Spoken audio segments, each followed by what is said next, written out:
Olá pessoal, nessa quarta aula nós vamos falar da ergonomia cognitiva, da sinalização, do diagnóstico ergonômico e da ergonomia doméstica. Espero que vocês gostem dessa aula e adquiram bastante conhecimento para utilizarem na sua profissão. Então vamos lá? A ergonomia cognitiva é uma área que engloba os processos perceptivos, mental e de motricidade. A norma regulamentadora 17 deixa claro que um dos objetivos da ergonomia é adaptar as condições de trabalho às características psicofisiológicas dos trabalhadores. Mas o que a norma quer dizer com isso? Quer dizer que compete às chefias, com auxílio dos profissionais de saúde ocupacional, adequar a carga de trabalho física e mental que um funcionário pode realizar. O que tem se tornado uma constante no mercado globalizado, onde se vive na atualidade, é sugerir que o trabalhador aturne no limite da sua resistência física e mental. Isso é percebido quando se faz uso, por exemplo, de hora extra em demasia, cobrança pela produtividade. Quando se dá mais atenção naquelas tarefas mecânicas, não dando oportunidade ao trabalhador de fazer uso de seus processos cognitivos, acaba-se por não dar valor à capacidade física e mental do trabalhador, fazendo com que ele fique parecendo um robô, não é mesmo?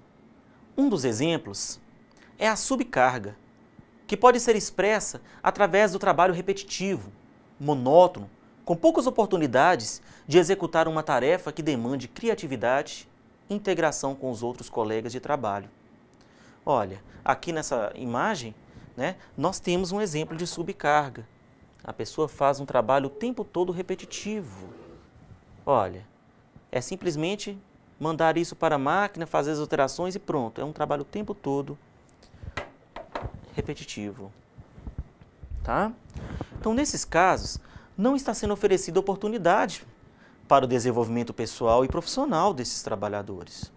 Agora, já a sobrecarga, ela está relacionada com a cobrança na excelência da produção, no atendimento ao público, na prestação de serviços e através de constantes treinamentos. Olha essa gravurinha aqui, ó, explicando um pouquinho sobre a sobrecarga, né? Dando um exemplo da sobrecarga. Epa, não pode sair não. O sistema aqui está dizendo que você não atingiu as suas metas. Outros fatores são a exigência do mercado competitivo e as mudanças culturais, organizacionais, onde não se permite um espaço de tempo para que o trabalhador internalize tais alterações, de forma que não gere ansiedade ou alguma forma de estresse físico ou mental. Assim, conforme o biorritmo e as características de personalidade, este trabalhador ele pode somatizar para mais ou para menos, comprometendo suas atividades de trabalho e levando ao adoecimento ocupacional. Alguns estudos demonstram que as situações de estresse físico e emocional, ele levam a um aumento na produção da adrenalina excretada na urina. Então, a adrenalina, pessoal, ela aumenta não apenas quando se trabalha sob pressão, contra o relógio e com um grande influxo de informação, mas também em condições monótonas e com a falta de estimulação, no caso das sobrecargas, muitas vezes. Isso mostra que as reações fisiológicas elas são produzidas pelo estresse mental e emocional, e não pelo esforço físico. Portanto, pessoal, é importante que os empregadores eles tenham a convicção da importância do espaço para a expressão da criatividade na rotina de trabalho e que os processos de aprendizagem organizacional requerem uma estimulação adequada, ou seja, sem subcargas e tampouco sobrecarga mental. Ok? Agora vamos analisar os fatores que proporcionam um comportamento mais seguro no ambiente de trabalho. Podemos afirmar que este é um dos objetivos da segurança do trabalho, que é promover a conscientização do trabalhador para estarem sempre atentos ao comportamento seguro. Quando há uma falha, um incidente, um acidente, ou mesmo quando alguém fica acometido por uma doença ocupacional, de quem é a responsabilidade dessas situações? Na verdade, gente, todas as pessoas no ambiente de trabalho, eles devem atuar como corresponsáveis em termos de segurança do trabalho. Pois todos têm que ter a consciência que são responsáveis uns pelos outros. A associação feita com a segurança é que todos podem proporcionar condições que busquem conforto e bem-estar físico, mental, emocional. E não que essa tarefa seja apenas dos profissionais que atuam na segurança do trabalho. Situações de risco dizem respeito a todos, independente do setor que atuam. Por exemplo, se a empresa pegar fogo, tudo pode vir a queimar, e não somente o setor onde o fogo se iniciou. Portanto, somos todos responsáveis pela segurança do trabalho, cada qual na sua especificidade e área de conhecimento. No entanto, sabemos que desenvolver ações preventivas, conscientizar as pessoas a terem um comportamento seguro e que tais ações devem compor o planejamento estratégico da empresa é um processo lento e que exige persistência e ações educativas. Mas é necessário, pessoal, instigarmos esse comportamento seguro nas empresas. A primeira etapa é a realização de um diagnóstico de segurança, ou seja, de fazer nos diversos postos de trabalho da empresa um estudo sobre o real estado da segurança organizacional. Vamos avaliar os homens, equipamentos, ferramentas, instalações, processos, insumos, produtos. Vamos buscar detectar os mecanismos da produção do dano, do agente agressivo, entre outros fatores aleatórios que compõem o risco. Claro que se deve estabelecer um sistema de contenção desses riscos e desenvolver um campo de ação de curto, médio e longo prazo, listando um ranking de prioridades a serem sanadas. Como citado anteriormente, o comportamento seguro ele deve atuar junto com pessoas que são os funcionários, familiares, fornecedores, colegas de trabalho, deve atuar junto com o meio ambiente, que é o solo, o ar atmosférico, o meio hídrico, né, no caso de lagos, rios, e também junto com o patrimônio, que é estruturas físicas, máquinas e ferramentas. Se o profissional de segurança e de saúde ocupacional estabelecerem parâmetros que viabilizem esses 3 fatores, a decorrência natural, os índices de absenteísmos, acidentes, incidentes e doenças, eles vão diminuir. Portanto, gente, prevenir implica em agir não apenas em relação aos problemas existentes, nas doenças, nos acidentes, mas buscar a origem das causas que decorrem estes problemas e logo depois ajudar os trabalhadores a conhecerem criticamente sua realidade, a fazer as escolhas em relação a elas, considerando as consequências para si e para aqueles que o cercam. Ok? Agora vamos estudar a sinalização. Conhecer os padrões convencionais e a sua importância. Sinalizar, gente, é comunicar, é indicar, advertir, alertar que há algum fator, elemento ou situação que precisa de uma maior atenção por parte de quem transita naquele local. A NR26 deixa claro que seu objetivo é fixar as cores que devem ser usadas nos locais de trabalho para a prevenção de acidentes, identificando os equipamentos de segurança, delimitando áreas, identificando as canalizações empregadas nas indústrias para a condução de líquidos e gases e advertindo contra os riscos. A norma ainda informa determinadas cores para determinadas funções, como por exemplo, a cor vermelha ela está padronizada para indicar hidrantes, caixas de alarmes de incêndios, bombas de incêndios e sirenes, localização de mangueiras de incêndio.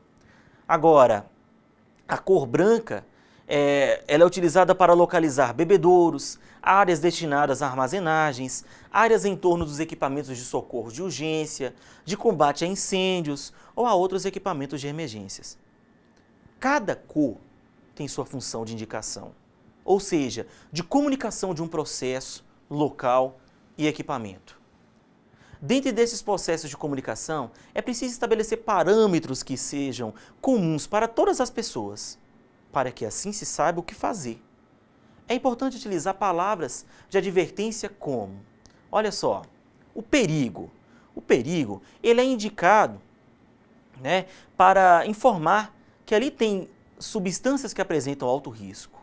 O cuidado, ele é indicado, né, para substâncias que apresentam risco médio. Agora, a atenção é uma indicação de substâncias que apresentam risco leve. o nocivo, né, também, e nós temos o extremamente inflamável e a alta tensão. Como comportamento seguro, a sinalização ela também precisa sofrer um processo educativo no ambiente de trabalho. Não há como, gente, obrigar uma pessoa a ler um aviso e responder de acordo com a solicitação do mesmo. Né? Não tem como se obrigar uma pessoa. Os profissionais de segurança eles precisam usar estratégias que sensibilizam e gradativamente mudem o foco do descaso e da pouca importância para aquele aviso. Então, dessa forma, nós temos sempre que lembrar que uma comunicação eficaz, juntamente com um programa de sinalização de segurança, salvam vidas e previnem doenças ocupacionais. Agora vamos falar sobre o diagnóstico ergonômico. Nós vamos utilizar todos os conceitos que vocês aprenderam até agora. Lembre-se que o diagnóstico ergonômico, ele deve buscar uma visão holística ou macroergonômica, ou seja, buscar integrar o maior número possível de fatores para contemplar a segurança e a saúde ocupacional de formas preventivas, devendo abranger as pessoas, o meio ambiente e o patrimônio das empresas. Para o diagnóstico ergonômico, é necessária a intervenção de uma equipe multiprofissional, e não somente as pessoas encarregadas, por exemplo, do SESMIT, né, ou da CIPA. Esta equipe ela pode ser composta por engenheiros das mais diversas especialidades, médicos, enfermeiros do trabalho, técnicos de segurança, designers, psicólogos, fisioterapeutas, nutricionistas, fonoaudiólogos, entre outros. Então é muito importante que todos se envolvam nas questões do bem-estar, conforto e segurança. Cada profissional ele irá contribuir com a sua especificidade de formação, mas observando que se não houver uma ação integrada com trocas de informações e sugestões, não há como fazer uma boa avaliação ergonômica. Então, em uma avaliação ergonômica, alguns aspectos têm que ser contemplados, incluindo desde os físicos, né, ambientais, que são a iluminação, temperatura, a vibração, as cores, até os mais subjetivos, como a organização do trabalho. Então, para isso, se faz necessário seguir alguns passos para a realização da avaliação ergonômica, né? Que são eles: o lançamento do projeto, o diagnóstico, a proposta de modificações, a validação e a implementação das modificações. Na primeira etapa, a do lançamento do projeto, é importante que o profissional de saúde ele apresente para as pessoas que trabalham na empresa o objetivo da ergonomia e como ela pode contribuir para as melhorias das condições dos postos de trabalho, como também para a organização do trabalho. Então, nessa etapa, gente, é feito um convite para os funcionários participarem com sugestões ou críticas ao que já existe e ao que é executado no trabalho, podendo também ser criado neste momento um comitê de pessoas que pensem em saúde, em higiene, em segurança, conforto, bem-estar, de forma mais genérica. Esse comitê que nós poderíamos formar, ele é chamado de COERGO, ou seja, Comitê de Ergonomia. Para compor esse comitê, as pessoas bastariam estar interessadas em observar os processos produtivos e administrar e sugerir melhorias. Ter uma ação coletiva e participativa no processo de saúde ocupacional. A segunda etapa, a de diagnóstico, é aquela que coleta dados ou informações dos postos nas tarefas, dos ocupantes destes postos, considerando exigências físicas, cognitivas, psíquicas, emocionais e nutricionais.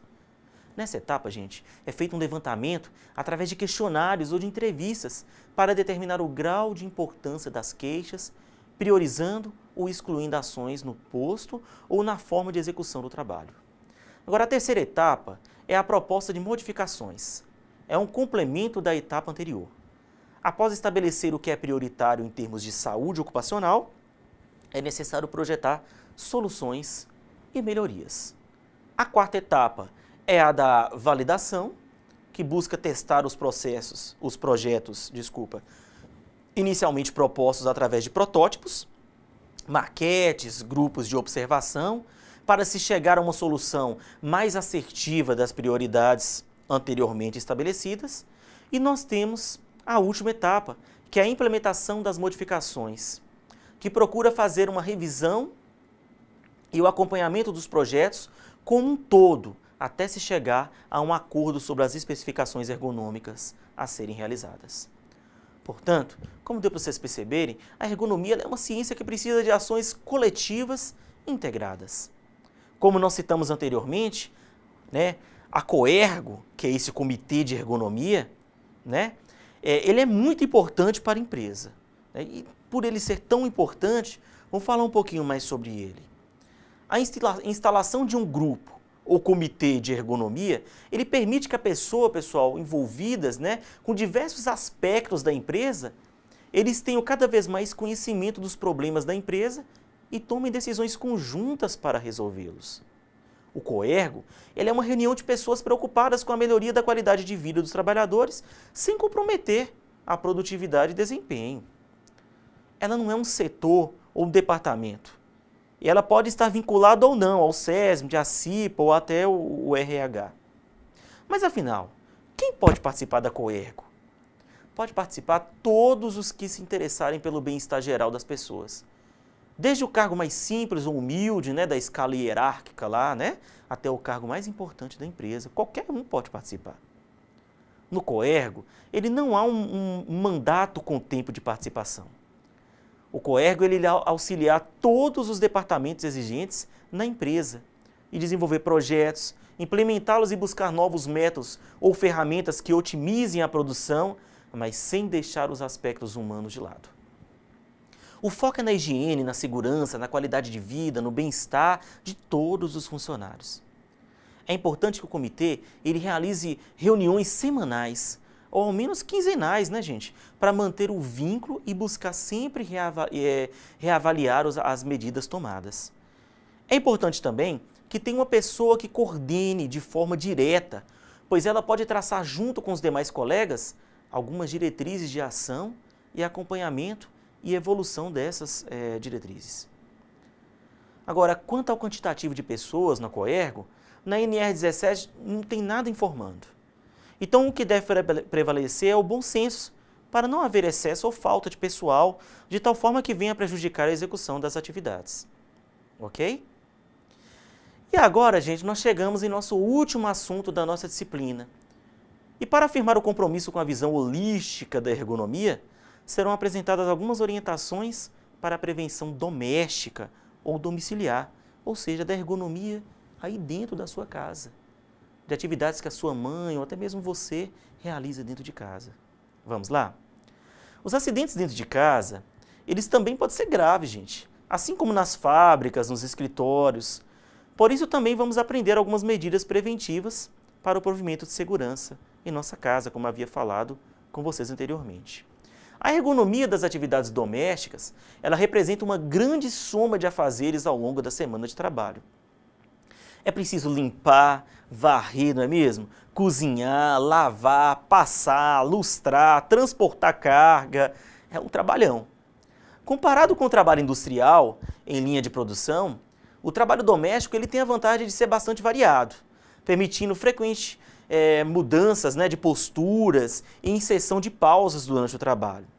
Só que o problema é que não há um profissional de segurança do trabalho para alertar quanto às posturas inadequadas durante a limpeza, com um aspirador de pó, ou a passar uma vassoura embaixo de um armário, por exemplo.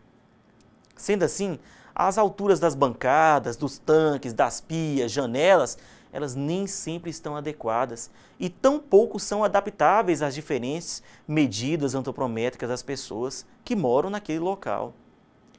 Muitos utensílios como vassouras, rodos, pás, têm cabos muito curtos, muito lisos e dificilmente há uma pega para encaixar as mãos e dedos de forma ergonomicamente corretas, Muitas vezes são escorregadios, com cantos vivos, cumprindo apenas com um aspecto estético e nada funcional. Um cômodo da casa, por exemplo, muito esquecido pelos arquitetos e engenheiros civis é o banheiro. Nem sempre o piso dele tem antiderrapante. O local do chuveiro, ou box, bem como na banheira, ele não há alças nas laterais para que as pessoas possam segurar caso seja necessário. Como a atividade doméstica, na sua grande maioria, ela é exercida por mulheres, donas de casas, empregadas e diaristas, a altura dos armários, eles não respeitam, por exemplo, o alcance máximo dos braços, que seria de 55 centímetros. A maior causa de acidentes domésticos são as quedas por tropeços, né, 48%, escorregamentos, 10%, né, e caídas de nível, no caso 9%. Esses percentuais, eles se devem em decorrência da existência de desníveis no piso, pequenos degraus, objetos espalhados pelo chão, pisos e tapetes sem antiderrapantes, mesas, cadeiras e outros móveis sem apoios, né, ou instáveis demais. Outros acidentes são relativos ao trabalho com objetos perigosos, no caso 22%, transportes de objetos pesados, 6%, e ferimentos com objetos cortantes, 5%. Portanto, ao construir sua casa, é interessante procurar um profissional que tenha preocupação ergonômica com os aproveitamentos da luminosidade, do sol nos quartos, banheiros com ventilação, evitar degraus desnecessários ou desníveis, fazer uso de materiais antiderrapantes em todo o piso e não somente em banheiros, cozinhas ou áreas externas. Ok? Agora eu vou citar alguns exemplos da ergonomia doméstica. Olha lá. Olhem só essa gravura aqui de uma pessoa varrendo. Reparem bem, nessa primeira gravura, como que a coluna dele, né, está de forma encurvada, né? Olha esse aqui como a coluna dele já está ereta. Eu não falei com vocês que o importante é deixar sempre o corpo em posição neutra, tá? Nesse caso, dessa primeira gravura, muitas vezes essa pessoa ela fica nesta posição devido ao cabo da vassoura, ele está muito pequeno, está muito curto. O que poderíamos fazer então para modificar isso? Uma seria comprar uma vassoura nova, né, e que fosse maior. Mas tem algo também muito simples que nós podemos fazer que aumentaria o cabo dessa vassoura. Seria colocar aqui nesse espaço aqui, ó, um pedaço de cano, por exemplo. Enfiaria um pedaço de cano aí e com isso nós aumentaríamos o tamanho do cabo da vassoura, tá? Outra gravura é a pessoa passando roupa. Olha aqui como essa posição aqui ela está na posição neutra, reta, e essa aqui já está na posição encurvada, tá? Essa de passar roupa eu vou falar no próximo slide aqui para vocês como que deve ser o procedimento, ok? Olha, a pessoa lavando o rosto, né? Aqui ela está na posição neutra e essa aqui, olha como que ela está na posição encurvada. Então, gente, vamos tentar deixar sempre, né, a nossa posição na posição neutra. Nós temos que criar esse hábito, né? Assim como essas outras gravuras aqui. Olha só para vocês verem. Aqui, ó, como eu havia falado no slide anterior, olha essa pessoa aqui passando a roupa, né? O que nós observando é, olha, por mais que essa pessoa ela está nessa posição neutra aqui na primeira, né, ela está muito distante aqui dessa roupa, do local onde ela vai passar, né? Então, o ideal seria nós termos um apoio para um dos pés, com isso nós diminuímos esta angulação que está aqui, né, e ele vai passar de maneira correta, né?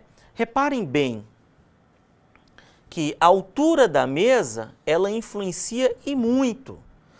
A altura da mesa, da bancada, que nós chamamos de bancada, ela deve estar na altura da nossa cintura. Essa aqui, ela está acima da cintura. Essa daqui, ela está assim, ó, a nível da nossa cintura, ok? Repare que essa está bem mais baixo. Olha aqui o posicionamento que ele precisa de fazer, tá? Então, o ideal é que a altura da bancada ela esteja na altura da cintura, tá? E que você tenha um apoio para os pés. Quando você for pegar alguma coisa embaixo, né, muitas vezes nós fazemos isso. Nós pegamos e encurvamos a nossa coluna. O ideal, pessoal, é a gente sentar, ter um banquinho para sentar, com isso a minha coluna vai ficar na posição neutra, reta, ok? Vamos a outro exemplo.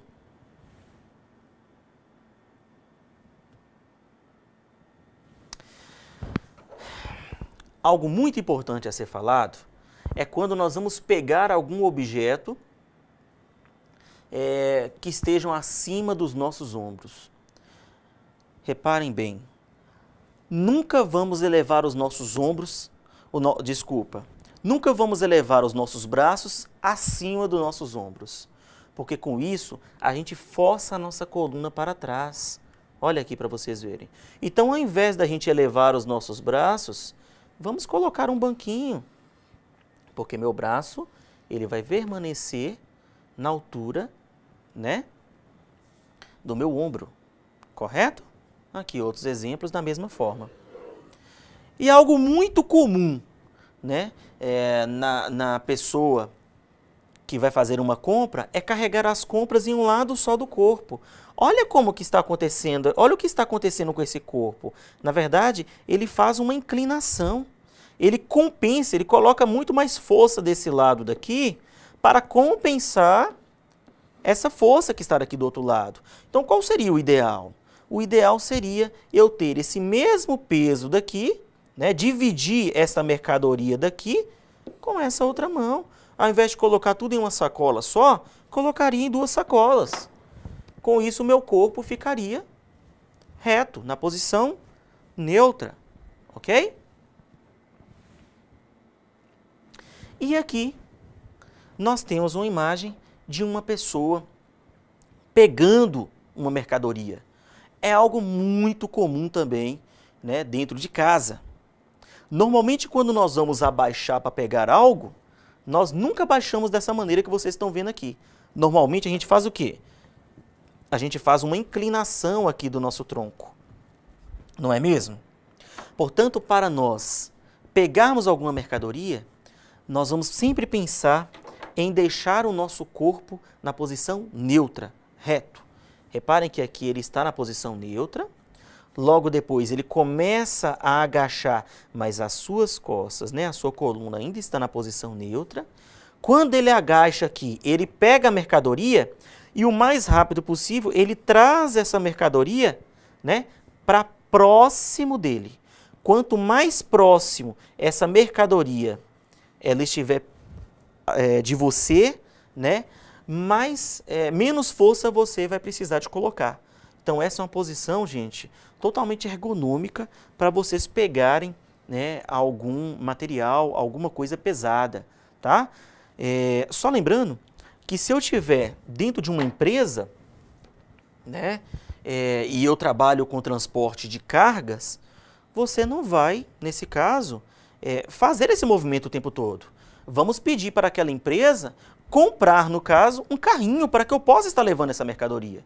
Ao invés de eu transportar, eu posso estar levando essa mercadoria neste carrinho. Tá? É no caso daqueles carrinhos, por exemplo, que utilizam para levar gás, né?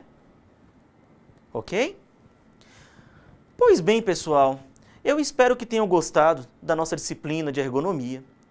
Para mim, foi um imenso prazer estar com vocês nessas aulas. E lembre-se sempre que, caso surgir alguma dúvida, fiquem à vontade para perguntarem lá nos nossos fóruns, no Fórum Tira Dúvida, ok? Grande abraço para vocês e até mais.